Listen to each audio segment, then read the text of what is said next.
کیا ایک جمی ہوئی خون سے، خون کے نصرت سے، یعنی انسان کی حیثیت کو بتایا، انسان کا کیا مقام تھا، یعنی انسان کی کوئی حیثیت نہیں، ایک خون کے نصرت سے پیدا کیا گیا ہے۔ اس کی بعد جو بات کہی گئی خلق الانسان من علق اقرأ وربک الاکرم، پڑھ اپنے رب کے نام سے جو عزت و احترام ہے،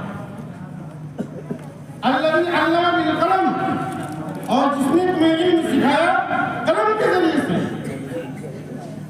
یعنی علم۔ اور اللہ کے رسول صلی اللہ علیہ وسلم نے اللہ کو پہچاننے، اللہ کو جاننے کے لیے جو تعلیم اپنی صحابہ کرام کو دے رہے تھے، اللہ کے رسول صلی اللہ علیہ وسلم نے دار ارقم کیا تھا؟ مدرسہ، ایک مدرسہ تھا۔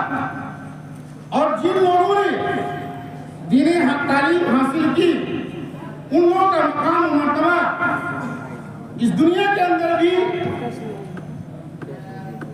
حاوی بھی رہے اور آخرت میں ان کا مقام و مرتبہ بہت بڑا رہا۔ آپ دیکھیں کہ جن لوگوں نے قرآن کے میدان، قرآن کی تعلیم حاصل کی، حدیث کی تعلیم حاصل کی، ان لوگوں کو کتنا بڑا مقام و مرتبہ ہے۔ قرآن کی تعلیم حاصل کرنے سے کیا فائدے ہیں؟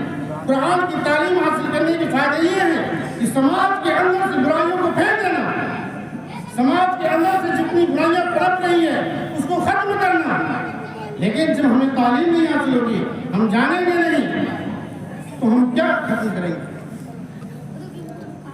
اگر ہم دین تعلیم نہ حاصل کریں تو ہمیں نماز پڑھنے کے شعور نہیں، اگر ہم تعلیم نہ حاصل کریں تو نماز کے اوقات کیا ہیں، نماز کے اندر خشوع و خضوع کیسے ہونی چاہیے، نماز کیسے پڑھنی چاہیے، یہ ساری چیزیں ہمیں دین تعلیم کے ذریعے سے ہی حاصل ہوں گے۔ اس لیے ہم اور آپ اپنے بچوں سے اور ان کے گارجین جو آئے ہیں ان سے ہم دردمانہ اپیل کرتے ہیں کہ اپنے بچوں کو دین تعلیم پر زور دیں، دین تعلیم پر زور دیں، اپنے مدارس کو مضبوط کریں، اپنے صدقہ و خیرات سے، اپنے مال سے ہم مدارس کو مضبوط کریں۔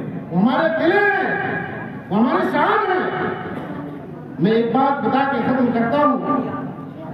بہت بڑے عالم دین تھے جو اپنی تقریر کرتے کرتے انہوں نے ایک بات بتائی ان کے مسلمہ کے بارے میں کہ آپ جس گاؤں میں جائیں اس گاؤں کے مساجد اور مکاتب دیکھ لیں، ہم کو پتہ چل جائے گا کہ یہاں کے لوگ کیسے ہیں، یہاں کے لوگ کیسے ہیں، دین کی تعلیم اور دین کے بارے میں اور ان کی صورتحال، ان کی سمدائے کیسے ہیں، ہمیں ان مساجد اور مکاتب سے پتہ چل جائے گا۔ آج ہمارا اور آپ کا کیا حال ہے؟ ہم اپنے گریبان سے جھانک کر دیکھیں کہ آج ہمارے مدرسوں کا کیا حال ہے، ہمارے مسجدوں کا کیا حال ہے۔